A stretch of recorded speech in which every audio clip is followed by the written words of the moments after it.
اب تیمم کی سنتیں ہیں کہ تیمم کی سنتیں کتنی ہیں؟ یہ یاد رکھیے گا کہ تیمم کی 10 سنتیں ہیں۔ تیمم میں کتنی سنتیں ہیں؟ 10 سنتیں ہیں۔ پہلی سنت یہ ہے کہ بسم اللہ پڑھنا، یہ بھی سنت ہے تیمم میں۔ اور دوسری ہے کہ ہاتھوں کو زمین پر مارنا، یہ بھی سنت ہے تیمم میں۔ ہاتھوں کو زمین پر مارنا سنت ہے تیمم کے اندر۔ اور تیسری یہ ہے کہ انگلیاں کھلی ہوئی رکھنا، کھلی رکھنا انگلیاں، یہ بھی سنت مبارکہ ہے تیمم میں۔ چوتھی سنت یہ ہے کہ ہاتھوں کو جھاڑ لینا، یعنی ایک ہاتھ کے انگوٹھے کی جڑ دوسرے ہاتھ کے انگوٹھے کی جڑ میں لگے، یعنی اس طرح ہاتھوں کو جھاڑنا تیمم میں، یہ سنت مبارکہ ہے۔ یعنی یہ انگوٹھوں کی جڑیں لگنی چاہیے۔ مسئلہ سمجھ آیا کہ نہیں آیا؟ یہ سنت مبارکہ۔ اگر کوئی بندہ اس طرح کرتا ہے یا اس طرح کرتا ہے، تالی نہیں بجانی چاہیے، تالی تو بجانی ویسے اسلام میں جائز نہیں ہے۔ کوئی اس طرح کرتا ہے یا کوئی اس طرح کرتا ہے، سنت کے خلاف کیا ہے، لیکن جھاڑ تو ہوگی ہے، لیکن انگوٹھوں کے جڑوں کے ساتھ اس نے اس طرح ملا کر جھاڑا، یہ سنت مبارکہ ہے۔ یہ چوتھی سنت ہے۔ پانچویں سنت تیمم کی یہ ہے کہ زمین پر ہاتھ مار کر لوٹ دینا، لٹا دینا۔ اور چھٹی سنت یہ ہے کہ پہلے منہ پھر ہاتھ کا مسح کرنا، یعنی پہلے منہ پر مسح کرنا پھر ہاتھ کا مسح کرنا، یہ بھی سنت ہے، چھٹی سنت ہے۔ ساتویں سنت یہ ہے کہ دونوں کا مسح پے در پے کرنا۔ ایسا نہیں ہے کہ ہاتھ زمین پر مارے اور منہ پر مار لیا اور پھر بیٹھا رہا باتیں کرتا رہا۔ کوئی بندے میں گلاں دے گل ہوڑ ہوندن، گل کی تو بالکل جان نہ چھڑنی، بہانے منگتے گل کی تو خود جان چھڑاونی پوندی بھی جان چھوڑ جائے، بس بڑے گلاں کرتے ہیں کچھ۔ تو ایسا شخص خصوصاً خیال رکھے کہ اس وقت میں یہ باتیں کرنے کا ٹائم نہیں، کوئی اور پیریڈ ہی ٹائم نکالا جائے باتوں کے پیریڈ کا، جہاں بندہ فری ہو اور فری بندوں میں جا کر بیٹھ جائے۔ میں خود کبھی کبھی بڑا تنگ ہوتا ہوں، زیادہ دیر بات نہیں سن سکتا، تو پے در پے مسح کرنا، باتوں میں نہیں لگ جانا چاہیے۔ ایک مسح کیا اس کا تو فوراً ہی دوسرا بازو کا مسح کر لے، یہ سنت مبارکہ ہے، ساتویں سنت ہے، پے در پے مسح کرنا۔ آٹھویں سنت یہ ہے کہ پہلے دانے ہاتھ کا مسح پھر بائیں ہاتھ کا مسح کرنا۔ اور نویں سنت یہ ہے کہ داڑھی کا خلال کرنا۔ یہ یاد رکھیے گا کہ تیمم کے اندر بھی داڑھی کا خلال کرنا سنت ہے، تیمم کے اندر یاد رکھیے گا۔ اور 10ویں سنت یہ ہے کہ انگلیوں کا خلال، تیمم میں بھی انگلیوں کا خلال ہے، انگلیوں کا خلال۔ اور غبار پہنچ گیا ہے انگلیوں کے اندر، اگر غبار نہ پہنچے، غبار پہنچ گیا ہے تو خلال کرے۔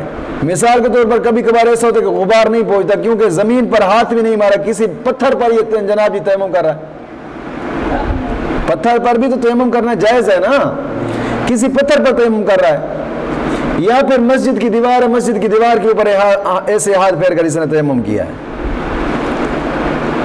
کیونکہ علماء کرام اکثر مسجد کی دیوار پر ہی تیمم کرتے ہیں، علماء کرام، کیونکہ میں نے دیکھا استاد صاحب اللہ رب العزت ان کو جزائے خیر عطا فرمائے اور جنت الفردوس میں اعلیٰ مقام عطا فرمائے، مولانا قاری عمر ایاز صاحب جب ہم سے حفظ کرتے تھے تو حفظ کیا، تو بعد میں استادوں کی خدمت میں رہا کچھ عرصہ، 6 ماہ سال پورا۔ تو ایک مرتبہ استاد صاحب کافی بیمار تھے، تو میں بیٹھا تھا، صبح کی تہجد کا وقت ہو گیا تھا، استاد صاحب جاگے، کہتے ہیں مسجد کی طرف لے چلیں مجھے۔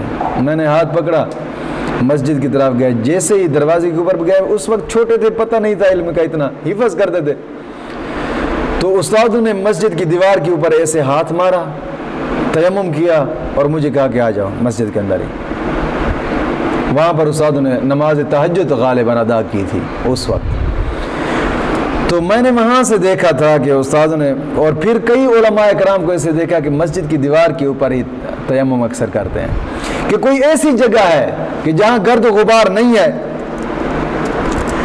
تو پھر خلال جناب جی فرض ہے، پھر خلال فرض ہے۔ اگر گرد و غبار ہے تو پھر خلال سنت ہے. اگر ایسی جگہ پر ہاتھ مارا ہے کہ جہاں گرد و غبار نہیں ہے تو وہاں جناب جی داڑھی کا خلال کرنا یا انگلیوں کا خلال کرنا وہاں پر فرض ہے. تو یہ تھی سنتیں مسح کی، یعنی تیمم کی سنتیں تھی، جو یعنی تیمم کی سنتیں ہی کہیں گے اسے. اس میں سے ایک مسئلہ ہے، وہ یہ ہے کہ اگر مسح کرنے میں صرف 3 انگلیاں کام میں لائے، کبھی کبھار کو مسح کرتا ہے 3 انگلیوں کے ساتھ اس نے مسح کیا ہے تو مسح تو ہو گیا ہے تیمم، یعنی کہ اگر 1 یا 2 انگلیوں سے مسح کیا ہے تو تیمم ہوا ہی نہیں ہے، شروع سے سرے سے تیمم ہی نہیں ہوا. اگر 1 یا 2 انگلیوں سے اس نے تیمم کیا، اگر 3 انگلیوں سے کیا تو پھر مسح ہو گیا، تیمم ہو گیا ہے. اگر 1 یا 2 سے مارا ہے، اگرچہ پورے جناب جی عضو پر یہ ہاتھ پھیر لے پھر بھی تیمم نہیں ہوگا. دوسرا یہ ہے کہ تیمم ہوتے ہوئے دوبارہ تیمم نہ کرے، تیمم کے ہوتے ہوئے دوبارہ تیمم نہ کرے. تیسرا مسئلہ اس میں یہ ہے کہ خلال کے لیے ہاتھ مارنا ضروری نہیں ہے، خلال کے لیے ہاتھ مارنا زمین پر ضروری نہیں ہے، بلکہ وہی پہلے جو ہاتھ مارا ہے اس کے ساتھ جناب جی ہاتھوں کو مسح کیا ہے، ہاتھوں پر مسح کیا ہے، اسی ہاتھ کے ساتھ انہی جناب جی انگلیوں کے ساتھ ایسے انگلیوں کے درمیان خلال کر سکتا ہے، یعنی دوبارہ ہاتھ مارنا اس کے لیے ضروری نہیں ہے. یہ تھی تیمم کی سنتیں. کل سے انشاءاللہ العزیز کس چیز سے تیمم جائز ہے اور کس سے نہیں، آگے کا سبق پڑھیں گے.